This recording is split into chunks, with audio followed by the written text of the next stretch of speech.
Kan satu player, tinggal sisa satu player yang masih aktif yaitu Kitsune. Apakah Kitsune bisa menyelamatkan rekannya atau akan melakukan fight terlebih dahulu? Tapi Nate sudah dilemparkan oleh seorang Cannon dan on point banget memulangkan Onyx ke arah lobby. Lotus yang benar-benar on point karena player-player dari Onyx semuanya udah terjepit di satu sisi yang sama. Mereka sudah tahu bahwa semuanya berkumpul di tempat tersebut dan gak ada yang melakukan split positioning. Jadi dengan Cannon melempar Lotus itu pasti udah kayak 90% ke atas lah ya, itu Onyx bakal rata. Ya, dan yang aku rasain juga nih Cijel, ketika main klasik, emang radius dari splash damage-nya si Nate atau frag grenade itu bener-bener kayaknya agak luas deh. Oke. Jadi terasa banget, apalagi tadi dalam kondisi HP bar-nya berkurang banget dari seorang Kitsune. Itu membuat dia langsung mudah banget dipulangkan ke arah lobby. Dan kali ini Takai masih mengkontrol area high ground-nya. Tidak mau turun terlebih dahulu, namun sepertinya dia harus melakukan rotasi kali ini. Kenan mendapatkan informasi kembali. Ternyata ada pemain dari Aura yang bisa saja dipulangkan. Tapi untungnya masih membangun daripada smoke yang cukup tebal di bawah sana. Oke, masih ada smoke yang bisa menutupi player-player dari Aura. Tapi kita harus melihat terlebih dahulu head to head yang dipersembahkan oleh Samsung Galaxy A52s 5G. Alpha kita compare dengan Ponbit. Yap, betul banget tadi Alpha sebagai termasuk playernya penentu mendapatkan WC di Eagle 365 ya. Dengan 5 eliminationnya dan Ponbit dengan 2 eliminationnya. Dua tim yang mendapatkan top 2 di match sebelumnya di Erangel. Kali ini apakah mereka akan terus konsisten atau kalau harus ditulis oleh tim lainnya. Rocky memberikan tembakan M4-nya ke arah high ground, ke arah Hades. Namun Hades masih belum tertembak, belum tercicil SP bar-nya. Mau nggak mau Rocky harus membuka smoke ke arah depan karena zona sudah mulai jalan ke arah mereka. Oke, ini udah mulai masuk fase keempat ya. Sebentar lagi mereka akan harus menentukan ke arah mana mereka bergerak. Bahkan ini adalah sebuah circle yang cukup annoying. Ini mengarah ke sebelah kiri banget dari map Miramarnya. Membuat rotasi cukup jauh yang harus ditempuh oleh berbagai macam tim. Bahkan setup dari tim NFT sudah melebar ke semua sisi dari tebing bagian kiri. Tapi kita harus fokus juga dengan Voin yang ternyata sudah berada di bagian titik tengah dan harus berjaga-jaga 360 derajat. Ya, tapi kita lihat tadi di area utaranya Bonafide betul-betul melakukan split 1-1-1-1. 4 player tidak berdekatan, agak berjauhan. Kayaknya lebih ingin memilih untuk mendapatkan informasi yang banyak. Hades diberikan beberapa suppressing fire hingga sedikit sekali HP bar yang dia miliki. Crush memilih untuk vaulting ke arah bawah. Voin masih mengamankan area central circle-nya. Bisa dibilang ini Voin cukup enak, tapi kalau misalnya ada tim yang menabrak atau mungkin on point banget. Tapi kali ini kita akan melihat fight antara Aura dan juga Boom. Dua pemain Aura sudah tertumbangkan. Siapa yang akan berusaha maju ke depan tapi lebih memilih untuk merevive. Fokker di arah atas ingin melakukan revive juga sepertinya, tidak ingin terus melakukan fight. Namun pintu dari compound sudah dihancurkan oleh pemain Takai. Mau nggak mau ini akan menjadi 3-way showdown. Yes, dan Takai pun langsung penasaran banget. Langsung penasaran, pengen langsung maju aja. Lemparan sebuah molotov ke arah depan membatasi pergerakan dari Fokker melakukan tembakan. Siapa yang pun tersungkur. Jaden belum selesai melakukan healing, langsung ditembakin kembali. Tapi Fokker tercicil. Blue Zone yang cukup menyakitkan. Waduh, berhasil save the day untuk Aura. Tapi masalahnya ini Blue Zone-nya udah cukup terlalu menyakitkan. Tidak bisa ditahan lagi, harus berputar otak. Harus segera masuk ke arah belakang. Dan Takai kayaknya bakal siap-siap juga untuk menyantap player-player dari Aura. Aura untungnya wedus bisa menumbangkan pemain-pemain Boom. Dan akhirnya dia bisa merevive seorang Low Mercy. Tapi Takai akan saja maju ke depan kalau misalnya dapat informasi. Dan ternyata dipulangkan ke arah lobby pemain-pemain dari Aura. Takai cukup kuat dari early game tadi hingga ke mid game kali ini. Bahkan mau ke late game.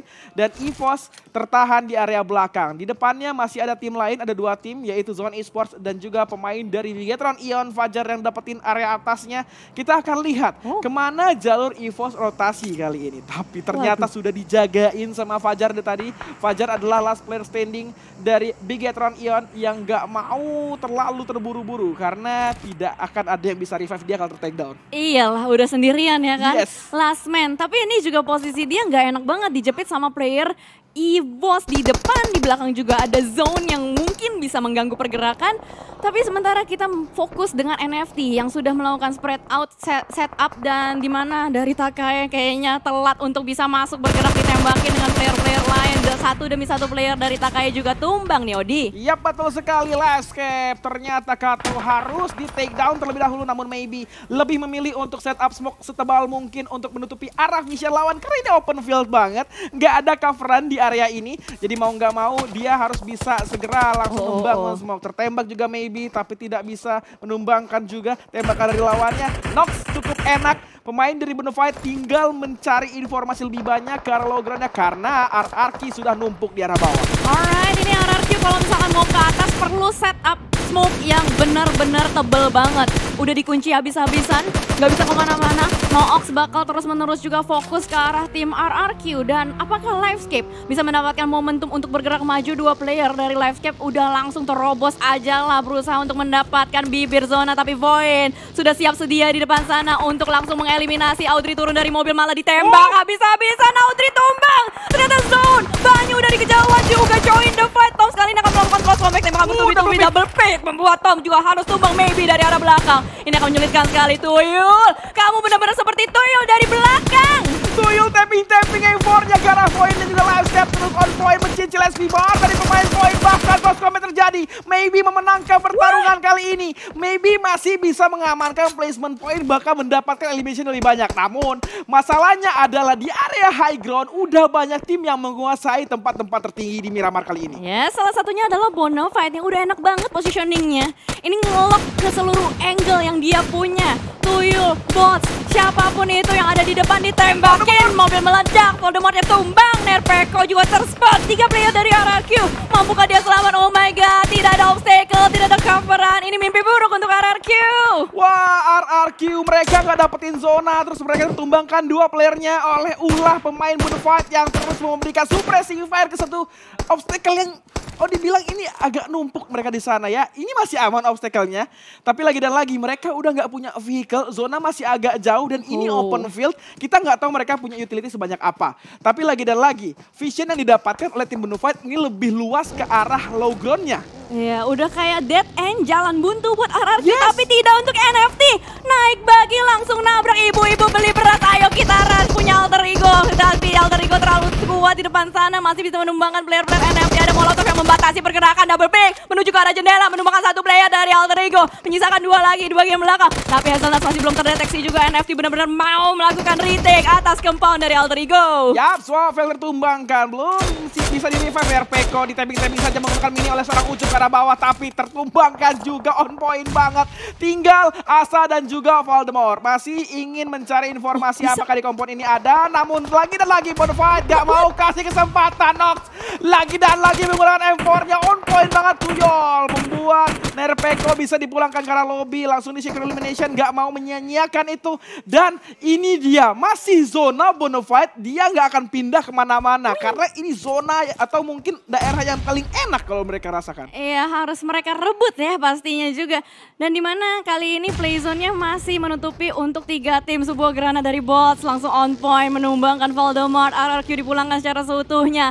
Bots langsung melakukan pergerakan dengan bagi turun gunung. Mereka benar-benar mau mengsecure center dari zonanya. Mereka mau meminimalisir resiko yang ada. Dan bahkan kali ini drone sudah mulai terdeteksi di depan sana. Renalre mendapatkan 1 tapi tidak ending begitu saja. Ramones dari arah belakang melakukan backup. Tapi ternyata Bonafide is too strong. Ini dia ditabrak langsung, sisa 1 player saja. Ucup tertumbangkan oleh seorang Ramones. UMP-nya on point banget. Ramones sudah low HP. Tuyul dari atas dan mengamankan winner chicken dinner untuk Bonafide Esports.